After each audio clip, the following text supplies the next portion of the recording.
We welcome you back to Off the Bench, presented by United Dairy Farmers. It's always a pleasure. The author of The Morning Line at Substack.com, legendary sports columnist from the Cincinnati Enquirer for 35 years, Paul Daugherty. Doc, I texted you last night. I knew you were going to be watching the game. What I didn't know is you were going to be posting The Morning Line. I guess technically it was the morning when you're posting after midnight last night. Yeah, it was. I actually went to the game, Tom. I'm actually, this is great now. First time in 34 years, I had to check the chart for my seat assignment. It was kind of strange. I was telling Casey, I almost felt out of place, like I didn't belong there anymore. But I wanted to go. One, I knew it would be a fun night, and it was. And two, I'm still writing about these guys, and I wanted at least to make sure some of them knew that I was there. Sometimes people say stuff about the people they cover that isn't too complimentary, and I'm one of those people. But I wanted to make sure the players and Zach Taylor knew that I'm going to still be around. I'm not going to write nasty stuff and duck and cover. So there I was. All right, then Doc, for those that have not seen The Morning Line yet, it's The Morning Line at Substack.com. Give me your overall impressions of what you saw last night with this team. Wonderfulness tempered by a bit of cynicism. And by the way, it's themorningline.substack.com. I apologize. Thank you. No, Thank that's you. all right. I knew that. I just said it wrong. That's themorningline.substack.com. Forgive me. Yeah. It was as festive as I've ever seen that building. Between the Hall of Fame ceremony, the whiteout, and the play on the field, the fans were into it. In fact, they were so into it that the Dolphins had to burn 2 timeouts in 3 plays, if you recall, in the first quarter, I think, to be able to get a playoff. It was that loud in that end zone. So it was a wonderful night. All that said, and I'm writing this morning a little bit, some of us in the media and certainly fans who are hungry for any kind of success around here and always have been, are very eager to paint this defense as kind of like the second coming of the '85 Bears. Not yet. Again last night, and God love Tua Tagovailoa, and I certainly hope he's going to be okay. But the fact remains, for 3.5 games, the Bengals have faced backup quarterbacks. But before I decide they're the Ditka Bears, I really would like to see what they do on Sunday in Baltimore. So I don't want to rain on anybody's parade, right, Tom? But I just think that an objective accounting of what happened last night does not suggest that this defense is all that. It's good. In fact, they won the game last night. But they've gone against backups for 3.5 games, more than 3.5 games. And lots of defenses can look good at going against other teams' backup quarterbacks. That's more than fair, and I think you're spot on that one. I think they have really good players on defense, especially that secondary. I'd like to see a little more pass rush. We talked about that at the start of the show here today. But Doc, I want to get your thoughts on the offense, because I don't know if you saw the opening monologue, and I'm doing my best not to be the guy that's raining on somebody's beautiful sunny day here in Cincinnati after a big win. Great crowd, as you pointed out last night. But the bottom line is, with all of these weapons, and they are everywhere, the tight end is an incredible addition to this team. He is a good player and has a chance to have the best season he's had in the NFL inside of this offense. But to have all of those weapons and to begin the fourth quarter last night against a decent, not great, decent Miami defense, and you have 14 points in the game, I still think there is a lot of work to be done for this offense. I think they'd agree with you. Burrow did a great job last night managing the game. That's not what Joe Burrow is supposed to be about. There are all kinds of game managers in the league, and they usually work for teams that are around 500. Don't turn the ball over. play the horizontal passing game, rely on a running game. I mean, last night is very telling. They slammed Mixon into the line 3 times in a row, and then on 4th and 1 inside the 1, when Miami is still leading in the fourth quarter, they decide to kick a 17 or 19-yard field goal. That's not supposed to be the identity of this offense. I don't know what they do about it. They have who they have. I didn't see a ton of Mack truck holes for Joe Mixon to operate in last night. The pass protection was terrific, fabulous, almost perfect. The run blocking was not. I don't know. Do they give Pirine more attempts? I don't know. He pounded the Jets pretty good last week at winning time. But they got to do something because teams will adjust. If Mixon is not Mixon, and instead he's this guy getting 2 yards of pop slamming off tackle, the defenses will adjust accordingly. But that's up to them to figure out. You know, I made the comment in talking with Casey before we went on the air today that there are 1,500 things that you would get to before you got to this topic when you start talking about Tom Brady. Greatest quarterback of all time in my book, and it's not even close. But people can debate that. But if there's 1,501 that he is, again, the greatest quarterback of all time, it's the quarterback sneak. And it seems like that is something inside of this offense that screams to try on some of these 3rd and 1s and these 4th and 1s. And they turn around, like you said, and they give it to Mixon, or they're in shotgun and they're running the ball on some of these plays, or they're pitch sweep to the short side of the field on a 4th and 1. What's wrong with a quarterback sneak? Brady's done it for 20 years. Think we just lost Doc. Okay, there he is. There he is. I mean, sorry, I had somebody calling me, believe it or not. Sure, why not? Burrow can get a yard or no yards, same as Mixon can. He's obviously closer to the goal line when you're on the 1 yard line than the running back is. Sure, maybe Mixon. And this is silly, but who knows? Maybe Mixon tries to leap over the pile once or twice.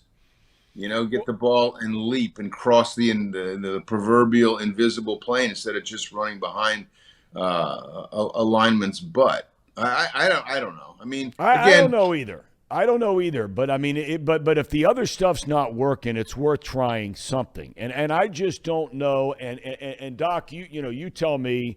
You've worked here for a long, long time, lived here for a long, long time. But we've all, traveled around and had the chance to travel around and go to different cities and so on and so forth. I think it's fair to say that in every town, to a greater or lesser extent, depending, of course, on one team's offensive success, that play calling is questioned regularly in every single town. But I think it becomes more magnified here, and we're only 4 games into a year, and I said a second ago it's 13 more games to go. So they've got plenty of time to get this thing straightened out and get this thing rolling.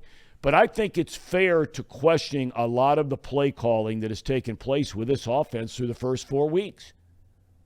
Well, sure it is, because you're not going to be playing Teddy Bridgewater and Cooper Rush and Mitch Trubisky and Joe Flacco every week.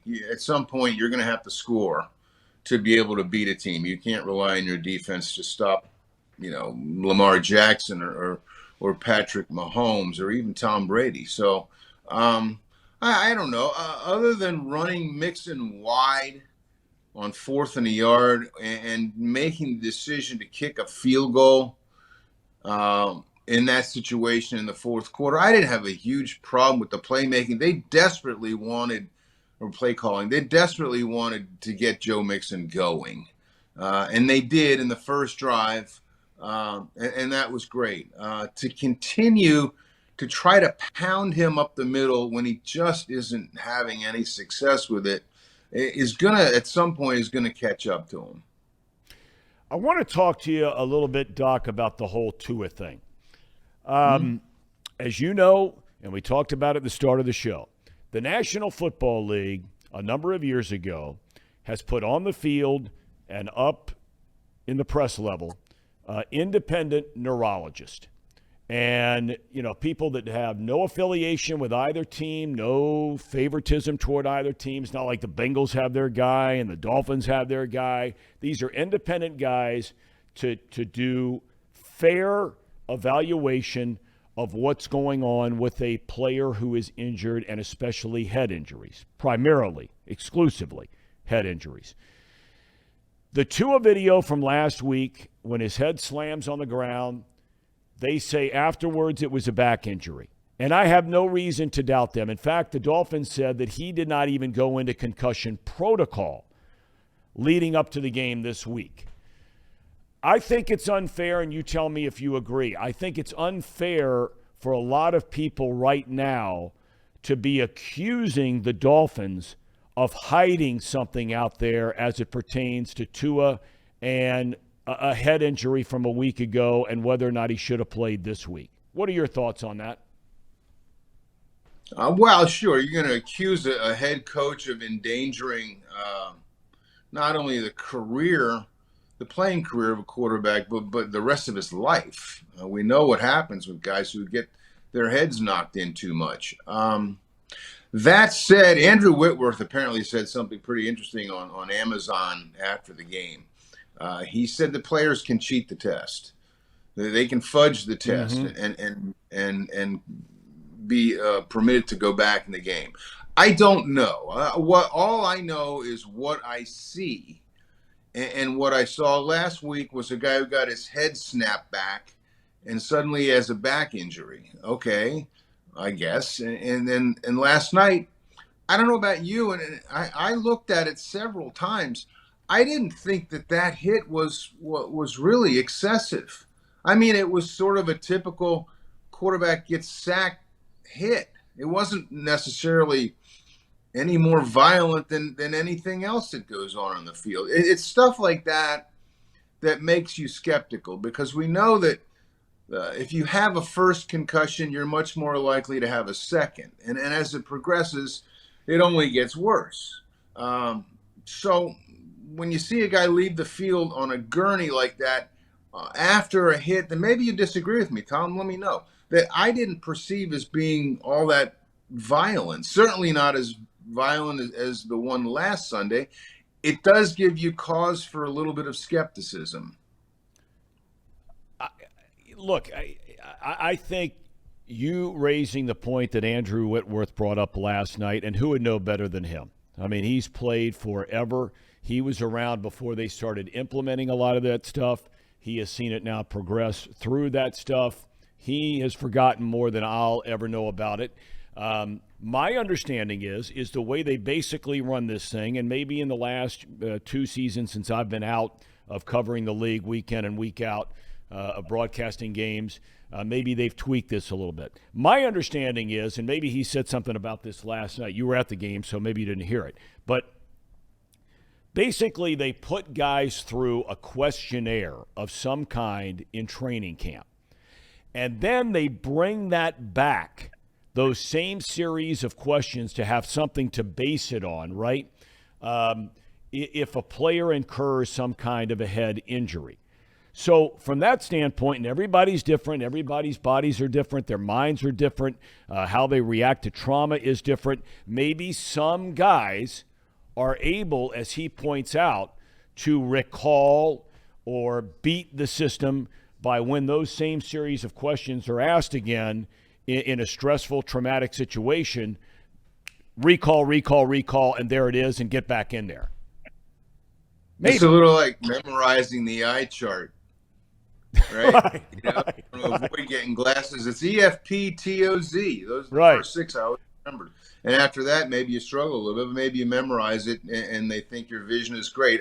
I don't know. I mean, Witt not only has knowledge of it, he has firsthand knowledge of it. He apparently cheated the test and went back in, and only was pulled after a teammate during a game was concerned for his mental and physical well-being and told the coaches, "Hey, it's not right. Get him out." Okay, so now all of a sudden, and you have talked about this through many years about these Thursday night games and how the players don't like them, but they apparently like the money that comes with the Thursday night package, and people now like Amazon spending billions of dollars with the league to have the broadcast rights for these Thursday night games. Okay, well, the back end now is, though, you get 10 days before your next game. And the next game is going to be, without a doubt, the most and highly anticipated game of the year for the Bengals. Probably was when the schedule came out. I think most people probably felt like this team would be, some would say 4-0. Maybe you stub your toe out of the gate, 3-1. Reality is they're 2-2. Baltimore has a huge game this week against Buffalo. It's an important game, I think, for both of those teams, Doc, because for both of them, it's a difference between being like the Bengals, 2-2, or being 3-1. Yeah, a huge game. I mean, it kind of comes back to what we were saying at the top, Tom. The NFL, especially this time of year, is such a week-to-week thing. And the overreaction, as ESPN smartly has noted week after week, overreaction Monday is perfect for the NFL because the fans are so hyper. And they're either walking the ledge or dancing in the street, sometimes in the same game. So who knows? I mean, we go into Baltimore thinking that the Bengals have this wonderful defense and they need to work on the running game. And then, in Baltimore, Mixon goes for 150 and they can't find Lamar Jackson. And what's the overreaction going to be then? Oh, my God, this defense. What are we going to do about this defense? Boy, Mixon's really great. So I don't know. I kind of withhold judgment on who's doing what in the NFL until December, really. The Bengals, I think, as you recall, were 7-6 last year and made the Super Bowl. So yeah, big game. Sure, they play the Bills. The Bills are coming off a week that that they probably should have won and did not. I don't even know where the game is, Tom. Whether it's in Baltimore. It's in Baltimore. Tough place to play. I think on paper the Bills are better than the Ravens are, but you have the Lamar factor. Lamar is playing pretty well. He's playing for a contract. Who knows? That's why I don't bet the NFL, because I don't want to go broke. Well, you're right about that. There are a lot of guys watching that are going broke these games week to week right now. Doc, thanks as always for your time, man. That's themorningline.substack.com. You posted one right after the game last night, so you got another one coming out here shortly. Is that right? I do. I got 10 things on the game in which I will probably talk a lot about what we just talked about. Okay. Well, we're glad to hear it here first, but in written form, I subscribed and really enjoy it. I was up when I got back from the game last night. I was up very late last night reading what you had posted. So thank you, sir. Great. Thank you for last night. Thanks for today. Have a great weekend, my friend. You got it. You too, Tom. All right. Thanks, Doc. Paul Daugherty.